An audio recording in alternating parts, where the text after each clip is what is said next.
Hey, good morning, everybody. I'm honored that all of you will tune in. I get to the end of the week and look at how many people have listened to us and the conversations that get started. I feel really honored. Today, I'm going to do something that I'm going to finish up our COVID neighboring series, and I'm going to be in Romans chapter 13. And I decide I'm going to be hopefully work the text well, but also be very, very frank with you. Romans 13 is a text that talks about and this is typical of Paul. All of his letters, he kind of starts with a, "Hi, I'm praying for you guys," gives a little bit of greetings, and then he goes into deep theology, and then he kind of backs up at the end and says, "Now, this is how you live out the theology, and this is the way that you should live. This is the basic building blocks, the to do list of being a Christian in your city that I'm writing to." And at the tail end of Romans, Paul talks about submitting to government authorities. And I have done this COVID neighborings thing where we said, okay, let's start with the question of Cain and my brother's keeper. Then we just work through text. And I think there's a tremendous amount of Bible text that tells us how we should neighbor through this COVID winter. And this is going to be the last one, and it's going to be in Romans 13. In some ways, it makes sense just at the end, but in some ways, it's the most difficult one. And the reason that it is so difficult for me is it brings back about 40 to about 40 years of memories of how do we as God's people deal with governing authorities and how do we deal with politics. And in many ways, this is a text that I find to be one of the most manipulated text, misused text um, in the Bible, and one that gets pulled out of context where you don't necessarily see the whole big picture. And let me say at the front end, what I have noticed is this text tends to be quoted when those of us who have a certain political leaning have those of us who share that leaning in a position of governance, and we want to kind of impose our will upon a population. And I kind of have a check in my spirit when I see that being done. And want to make sure that I'm not doing that, using this text as a way to look at my political opponents and get the best of them. And I thought I'd tell you, okay, here's where I'm at politically, so you see my biases, and then tell you some of the things I've experienced. And I think for those of African people from East Africa or those who have roots in East Africa, as I tell my bias, and you're about my age, you're in your 40s to 60s. Yeah, this kind of makes sense. This is where we're at, but this is really not everybody who listens to me. Um, my biases. My first political memories are living in Mankato, Minnesota, seeing protests of the Vietnam War, seeing my mom's concern about a monument to the Sioux hanging, becoming aware of the Watergate and being betrayed by one's president. And the portion of Minnesota I grew up in tends to vote Republican and tends to be conservative, and I tend to fit in that area. But my first memories are about being betrayed and about seeing the dark side of the American political experience. So I am intuitively distrustful. I kind of probably had a renaissance of ideals during the 80s with Ronald Reagan's presidency, and though I really liked the things that Reagan said and did, and he was a great communicator, I, particularly as I get older, gravitate towards the things he said about immigration, and he had a gentleman named Jack Kemp who was near him, and I'm really more of a Jack Kemp, compassionate conservative, thinking, okay, it's okay to use the powers of the state to do good, but to kind of have a break on it, not necessarily be real eager to do it, but do it when it needs to be done. Then I spent my early years in Uganda in Yoweri Museveni's national resistance movement, the early years where my wife grew up in Kenya, so she was aware of all the political disturbance and all the refugees from Uganda pouring out and the atrocities of the Amin and Obote regime and Museveni bringing peace. And I could have gone through the 10-point program and said, oh, this is great, this is where I'm at. And at 54, I have found the two political philosophies that I gravitated towards when I was young and idealistic, I feel I've been betrayed by. And I don't fit anymore, even though I want to fit. And I'm going to look at Romans 13 and say, where does this go? And I'm also going to admit that through, if we're looking at the whole broad swath of Scripture and this whole broad swath of Christian engagement with political philosophy, there's two easy cop outs that we can take. One is to take the cop out of pietism, where we just say, okay, we don't like what's here, so we're going to pray about it, and we retreat into a little group like ourselves, and we basically isolate ourselves. We become separatists that pray, and we make ourselves the hero of the story, but we don't engage. Another cop out is the cop out of power, where you say, well, I'm going to try to get my people in, and I'll be ruthless. I'll throw away my ethics to get my people in. And the evangelical church in America, I think, has largely gone along with that, of either the cop out of pietism or the cop out of power. And I think there's another way that's, if I can use the term, more missiological. It's recognizing I've got to engage the culture.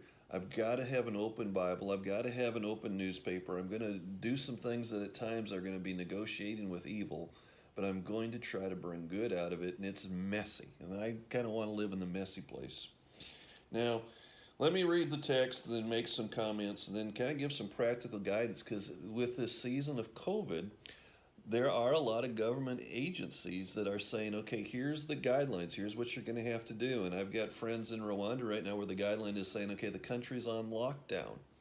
And I've watched a lot of things go on, and this has been, I think, one of the most misunderstood scriptures. And I'm going to read Romans 13. I'll be reading verses 1 to 10, and then I'm going to make some comments, and hopefully my comments will reflect what God would say. Let everyone submit to governing authorities, since there is no authority except from God, and authorities that exist are instituted by God. So then, the one who resists the authority is opposing God's command, and those who oppose it will bring judgment on themselves. For rulers are not a terror to good conduct, but to bad. Do you want to be unafraid of the one in authority? Do what is good, and you will have its approval. For it's God's servant for your good. But if you do wrong, be afraid, because it does not carry the sword for no reason. For it is God's servant, an avenger that brings wrath on the one who does wrong. Therefore you must submit, not only because of wrath, but because of your conscience. And for this reason you pay taxes, since the authorities are God's servants, continually attending to these tasks. Pay your obligations to everyone. Taxes to those you owe taxes, tolls to those you owe tolls, respect to those you owe respect, and honor to those you honor. Do not owe anyone anything except to love one another. For the one who loves another has fulfilled the law.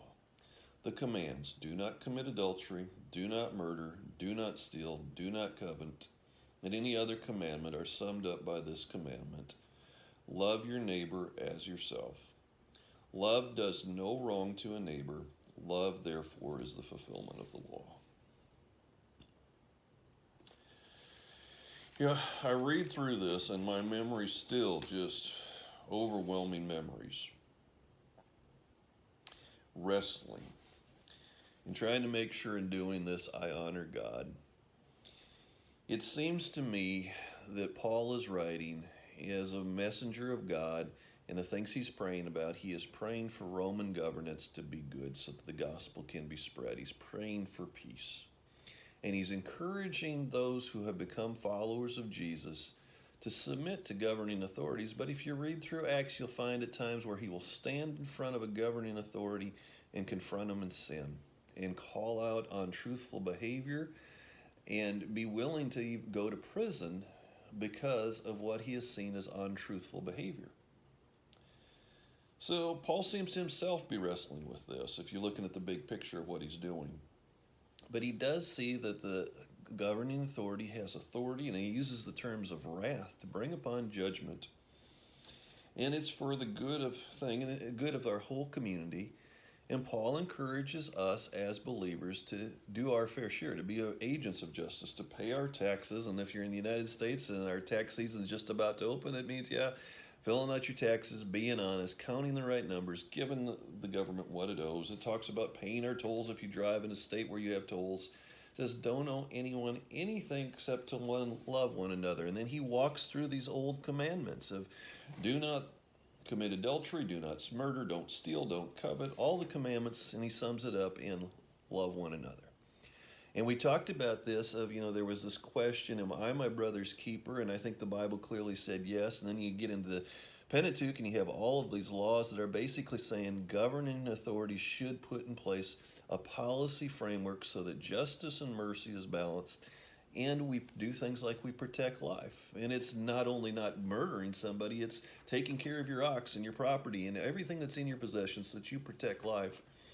And it makes sense to me that the governing authorities, particularly during this COVID winter, do have the authority to say, hey, we're going to shut down our economy. We're going to restrict this much of travel. We're going to ask for social groups such as churches or theaters or sports teams to shut themselves down or go into smaller groups to prevent the spread of COVID. It makes sense to me that the governing authority has the authority to say everybody has to wear a mask, and it makes sense for us to, as believers, to lift up our local health authorities and pray for them and encourage them and try to do all that we can. I think that's what this text would say. I do have to acknowledge, though, that there are those who are probably listening, and some may have already turned me off. They don't listen to me anymore on this one, who have saw this text and they decided they're going to put it aside, and what they'll lift up is texts such as the Old Testament prophets and say, hey, we need to be a prophet, we need to speak for religious liberty. And frankly, I just don't see that going on. Because what I see is basically when I read through Scripture, I find there's two moments where God's people, two general rules of thumbs, where God's people say, okay, the time has come where I've got to say no more. I'm not going to tolerate this government. I'm going to resist it, and I'm going to find the appropriate way to resist it. And the first one is where the governing authority puts an idol before God's people and says, you must worship this idol. The most obvious cases I can think of is the Old Testament kings of Israel who would lift up the Baal or the Ashtoreth, or the kings of Babylon and Persia who would make a god-like figure, an idol of themselves, and say that you must worship this. And God's people have always said, no, we will resist at that point. A second thing that I see, a second point where I see God's people have always resisted, is when the governing authority uses that authority to oppress the vulnerable. And we would see that in oppressing the poor, oppressing widows, oppressing foreigners, aliens, oppressing slaves, oppressing those who are vulnerable that really have no voice.